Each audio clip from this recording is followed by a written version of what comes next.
All right, so we have the Philippine regional literature. So we're done discussing with the introduction of the contributions of the foreigners in our land, from the pre-Spanish to Spanish to American and Japanese literatures. Let us now proceed with the discussions of what are those contributions that our regionals or that our locals have contributed in our literature. So, hindi naman ibig sabihin na tayo ay sinakop ng mga foreigners ay wala na pong mismong panitikan na mismong sinulat ng mga Pilipino. We also have writers from the Philippines, okay? And let us start discussing with the literatures that was written from the Bicol and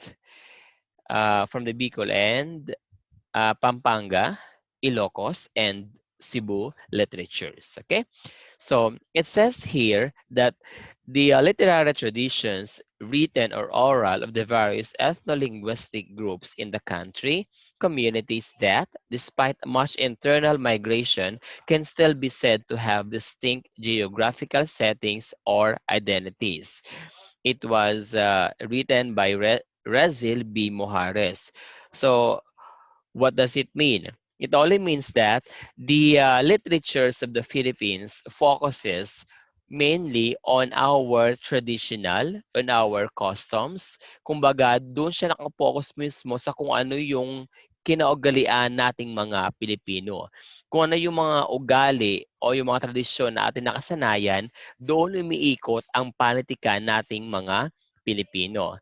And also, it is also has a distinct geographical settings or identities. Meaning, ang ating panitikan ay sumasalamin sa mismong kulturang Pilipino, sa kung ano ang itsura ng lupain ng Pilipinas, at kung ano ang ugaling pinapakita ng ah,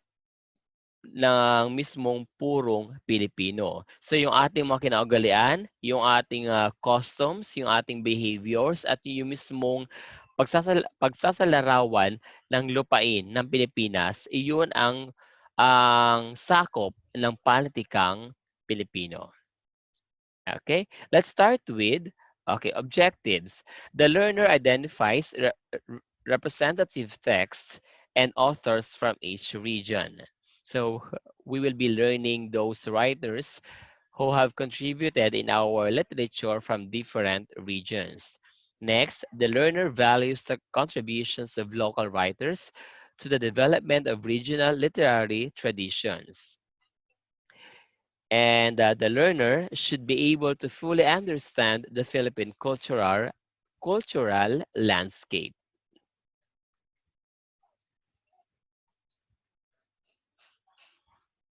Okay, one moment.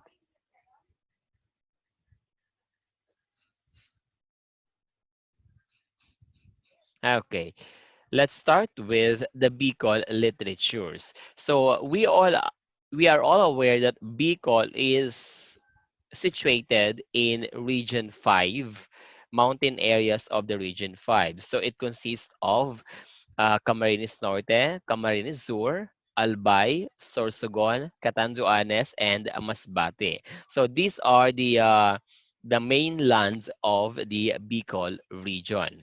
So we have here the Bicol literatures, and as we have as we are as we look on your PowerPoint, we have different people who have contributed for the Bicol literature. And also, just yes, a quick knowledge about the Bicol literature. Once we said Bicol literature, it is not necessarily in the Bicol language and published in Bicol, or because of their regions in Bicol. So pag sinabi natin Bicol literature or ang panatikan mula sa Bicol, hindi po to mismong sinulat o halos karamihan po sa Bicol literature ay hindi mismo sinulat ng mga purong Bicolano, hindi mismo sinulat sa lengguwahe ng mga Bicolano at hindi mismong sa Bicol siya na-published. Kumbaga, once we said Bicol literature, this is all about people who have interest with Bicol regions, have written short stories, poetry, novel regarding Bicol, regarding the geographical settings of Bicol, and regarding the customs of the Bicol people or the Bicolanos. So, in other words, ang mga nagsulat for the Bicol literatures ay hindi mga puro, most of them ay hindi mga purong Bicolano. Nagsulat lamang sila para ipakita yung ganda ng Bicol region at yung kinaugalian ng mga tao sa Bicol regions. Also, in other survey, it says that ang mga tao daw po sa Bicol region ay hindi naman talaga purong mga Bicolano. Kumbaga, hindi sila talaga yung mga taong doon na mismo sa Bicol na buhay. These people from Bicol region came from the different places.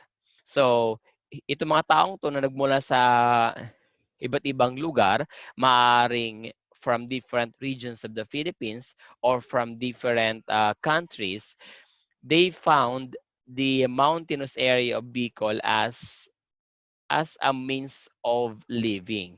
So ang ginawa nila ay bumuo sila ng kanilang sariling pamayanan, ng sariling buhay sa kabundukan ng Bicol. So up until now, ang dami ng tao sa Bicolano. So lahat lahat ng mga Bicolano ay nagmula dito sa mga taong 'to na unang nanirahan sa Bicol. Okay. And also, this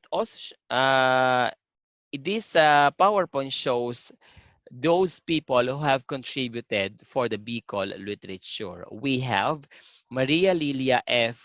Reyes Handyong, the first important work in Bicol that shows how civilization before the Spanish conquest. So, itong Handyong na to na sinulat ni Maria Lilia, nagsasalamin kung paano nabuo ang Bicol civilization bago pa man tayo sinakop ng mga Espanyol.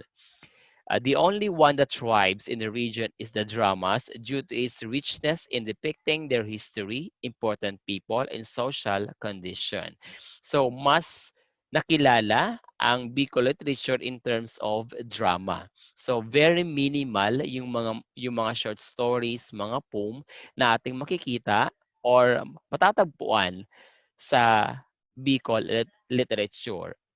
Most of the written literary works are playwrights or dramas. We also have Mariana Perfecto, who is a playwright writer that writes more on miming and pawning as a double-edged statement to the Spaniards. Ano ibig sabihin yan? Si Mariana Perfecto ay nagsusulat ng mga dramas in terms of miming or pawning. Ibig sabihin, miming is an action without words. Pawning is like a comedy script. So, meaning ang mga gawa ni Mariano Perfecto ay more on comedy and mime. We also have Sabas Armenta, a social and political critic that uses comedia and ineffectual character like a tragic hero. So he also uses comedy playwrights. Justiniano Noida, who wrote Anticristo. Asislo Jimenez, who also used mimicry and comic version of life of the Bicolanos. Now, we also have the Bicol Poetry, though hindi gaanong kilala ang Bicol Poetry, but if you could be able to read one, Bicol Poetry expresses or shows clarity and grace of expression evident in song and dance. So may mga kantang Bicolano kagaya ng Sarong Banggi kung saan it shows it shows the clear version of what is a Filipino. Oh, sorry, what is a Bicolano. And it shows grace of expression, meaning the Bicol poetry is very much expressive.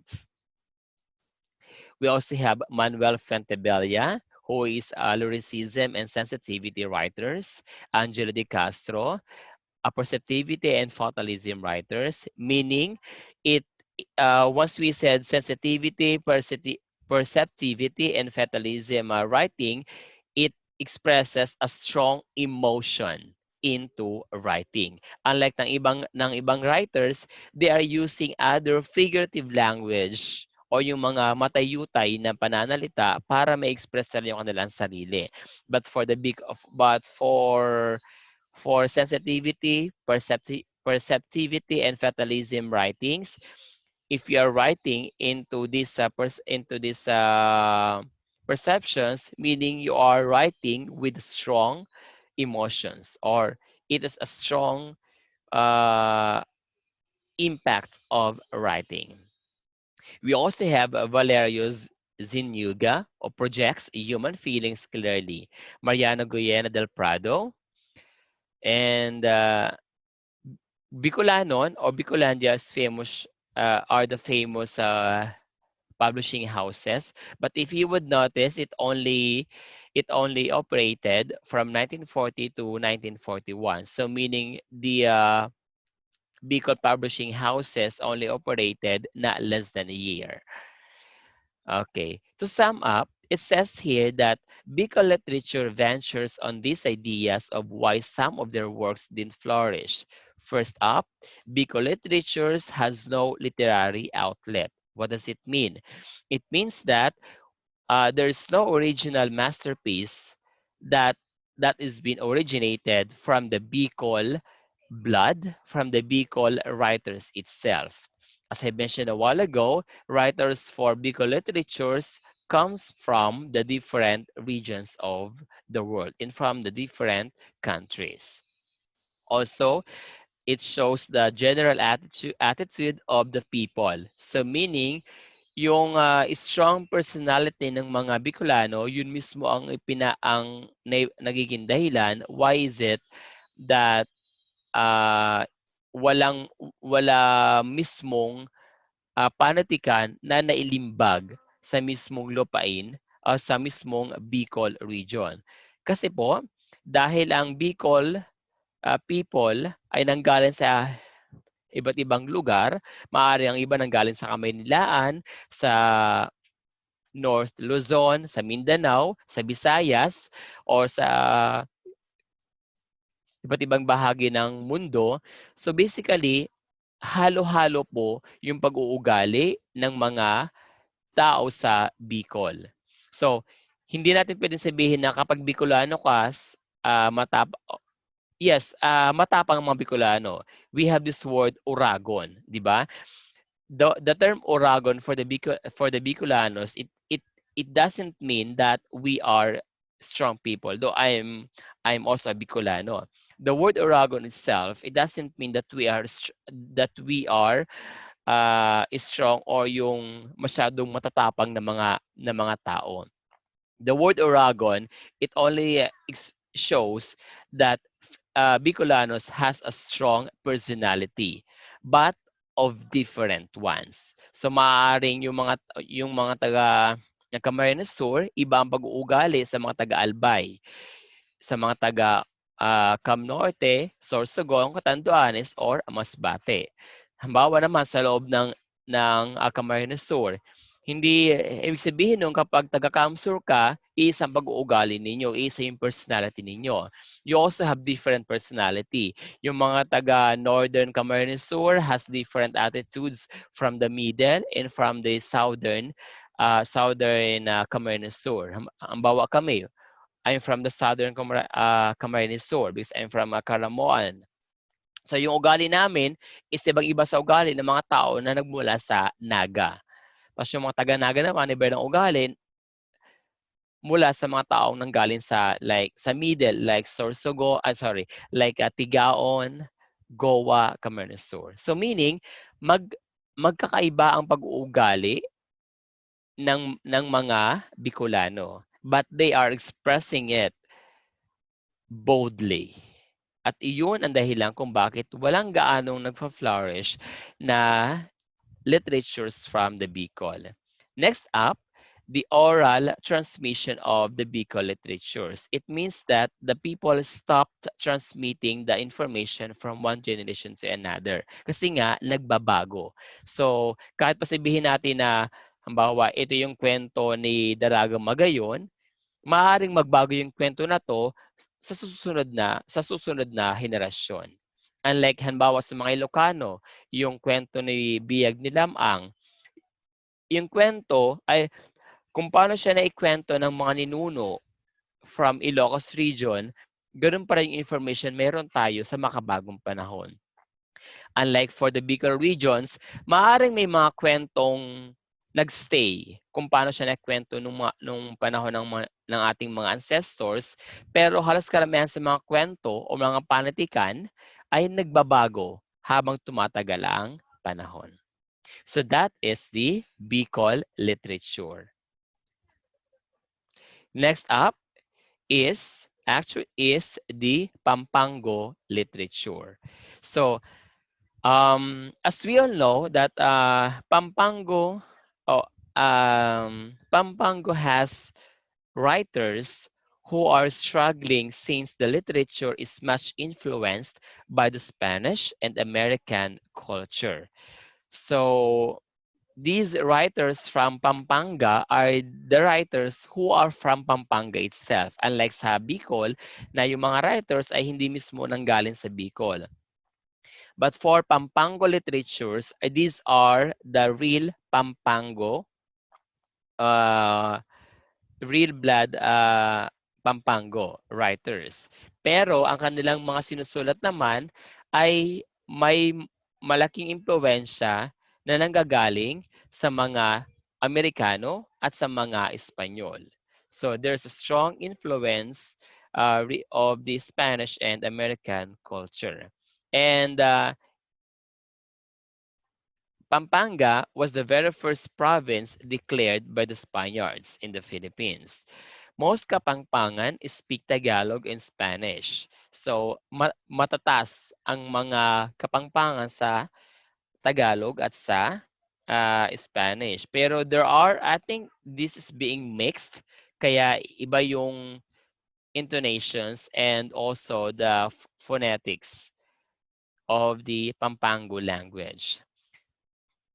And then, these are the writers from the Pampanga itself. We have Zapan Tamanlapas, and here are his works or his findings. Padre Anselmo Jorge de Fajardo, known for his famous Comedia or Moro Moro. Moro Moro, our Comedia are just one. We also have Padre Anselmo Jorge de Fajardo is the father of Pampango Literature. We also have Mariano Proceso Pabalan Byron, Juan Crisostomo Soto. Okay, so these are the writers of the Pampango Literature. It also says here that the Pampango poetry is frequently written in meters of 6, 8, 12, and 16 syllables. So yan yung fixed measurement ng Pampango literature. It has a 6 syllables, 8, 12, and 16 syllables for each line. The most popular form is 16 syllables in octaves with rhymes involving only at the end. Once we said octaves, there are 8 lines and each line has 16 syllables. Tapos, sa dulo niya ay magkakatugma yung salita sa dulo. Again, ang Pampango literature, ang pinaka-famous na Pampango poetry is written in 8 lines and each line has 16 syllables. Merong 16 na tugma sa bawat linya. At magkakatugma ang dulong mga salita. Okay? Awit and corridos have a common name, corrido. Once we said awit class, ito yung a lyric poetry na paawit. Kumaga may tono siya pag siya ay if it's being performed. It uh, it becomes awit dahil yung tono niya is para kang kumakanta. But basically, you are reciting a lyric poem. Example niyan ay yung ating Florante at Laura, di ba? Yung ating Florante at Laura, kapag siya ay binibigkas, hindi po siya basta-basta lang na patula ang tono, kundi may higher intonations and lower intonations which sounds like you are singing a song. That is a lyrical poetry.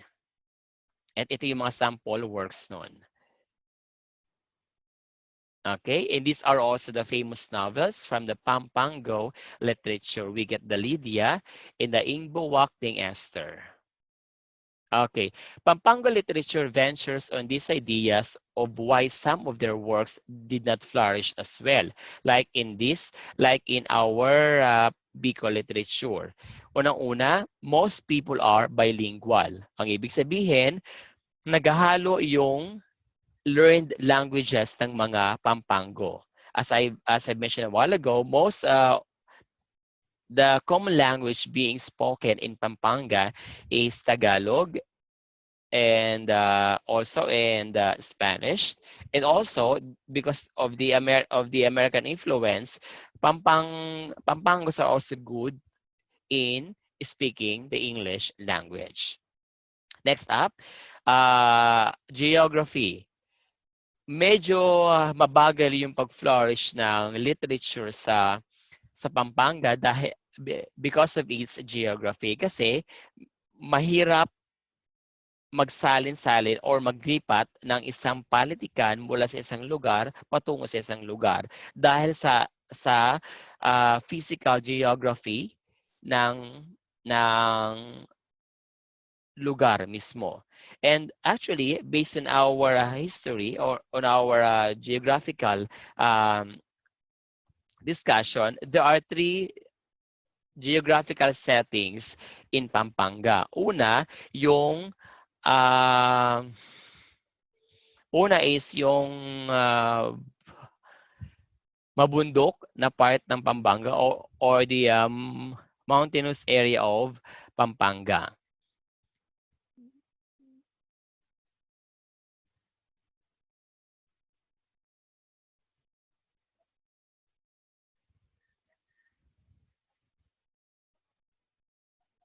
Okay.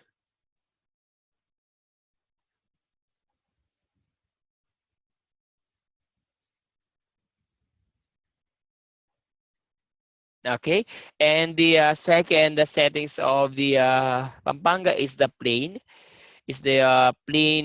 geographical settings, wherein sa plain naman class is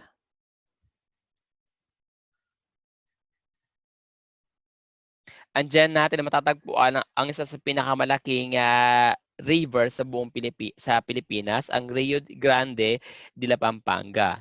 Tapos sa plain geographical settings sa Pampanga, diyan din natin matatagpuan ang malaking taniman ng tubo o yung tubo o yung sugarcane at ng bigas.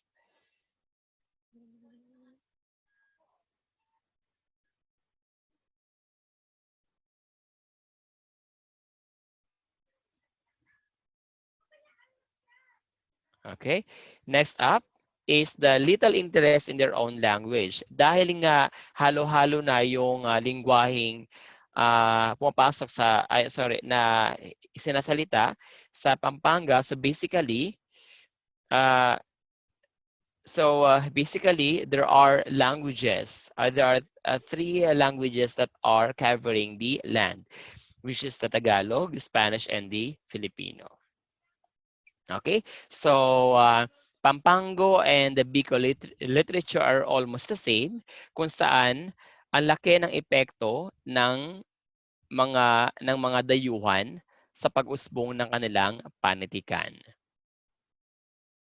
Okay, next up is the Ilocano Literature.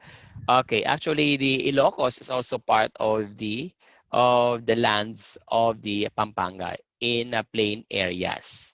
Okay?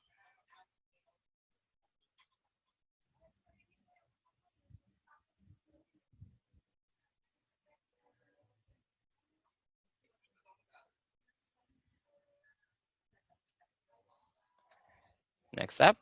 Okay, so in Ilocano Literature, actually, Ilocano Literature ang next to Tagalog Literature. Okay, as I was saying, yung yung biyag nilamang ang isa ang natatanging panitikan na naiwan sa Ilocano literature. The rest were not published because there's no specific literatures or place to publish the Ilocano literature. Okay. The earliest printed literature were novenas, prayer books, and other religious readings. So, kung ating mapapansin, ang Ilocano literature din ay sumasalamin sa kultura at sa relihiyon na meron tayong mga Pilipino. And we also have Pedro Bucaneg as the father of the Iloco literature. On the 18th century, Pasyon and Panagbiag ang dalawa sa pinakasikat na lyrical poetry or awit na nailimbag ng mga Ilocano. We also have, on the 19th century, Leona Florentino is considered by some as the national poetess of the Philippines. Bakit? Kasi naipakita ni Leona Florentino ang ganda at ang kaugalian ng mga Ilocano sa pamamagitan ng kanyang mga tula. Isabelo de los Reyes, he is the son of Leona Florentino, who wrote poems, stories, folklore studies, religious and political articles regarding the Ilocanos. Okay, on the 20th century, during our time, actually in our present time, most of the literatures written in Ilocos talks about not anymore for the religion, but it talks more on freedom. Kumbaga, yung kalayaan ng mga Ilocano sa pag-express ng kanilang sarili at sa pagbibigay ng kalayaan not only on the use of the language but also on their personality, Okay? These are the sample art write-ups or literary pieces from the Ilocanos. We also have Banawag, the popular weekly magazine, which is also known as the Bible of Northern Philippines.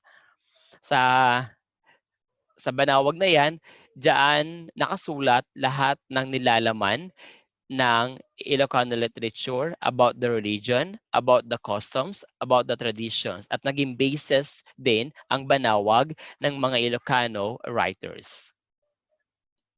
Short stories, it has a poor imitation of American fiction but later develops into less verbose, more tight, and with more credible characterization. Kumbaga, it was imitated from the American literature pero mas na-developed pa yung Ilocano short story using or through giving a characterization of the Ilocano people, kung saan halos karamihan sa mga tema ng mga maikling kwento ng mga Ilocano ay commonly yung kanilang ideas about the Japanese, yung mga digmaang nagaganap sa Pilipinas at sa labas ng bansa, and anything that would describe the country. Okay, stages of Ilocano poetry. We got a traditionalist, avant-garde, and the new school. Ibig sabihin, habang tumatagal, ay lalong gumaganda ang panitikan ng mga Pilipino, ng mga Ilocano kasi mas lalo na lang nai-express yung kanilang sarili in terms of writing. And for the Ilocano poetry, the famous genre are the Bocanegan, the coronation poetry of the 20th century, kung saan once we said coronation poetry, it talks about the in honor of the queens o yung mga reyna. Leon Pichay, the king of Ilocano poets, Banawag, the only outlet open to Ilocano writers. Meaning, di ba nga yung Banawag ang it is considered as the Bible of the Ilocano poetry, kung saan dito ito yung parang pinakalimbagan ng mga writers from the Ilocos region. We also have Hiligaynon Literature, okay, that comprises our Ilocano literature. Next up is our Hiligaynon Literature, kung saan its dialect is spoken mostly in Western Visayas. Hinilawod, an epic that shows differentiation, feudal, economic structure, and monarchical rule in Panay Island. We also have Maragtas, the interaction between the Negritos and the Malays. Here are the 6 common literary forms of the Hiligaynon.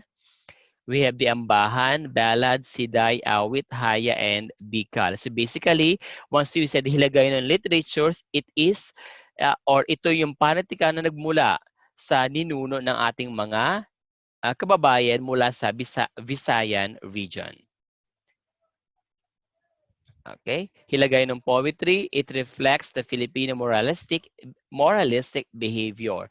Yung dito natin makikita yung kaugaliang ng Pilipino kagaya ng pagsasabi ng po at opo at yung ating ugali na kapag mayroong bisita ay ating nilalabas yung pinakamagandang gamit ng bahay natin, 'di ba? May mga tayo, we have this attitude.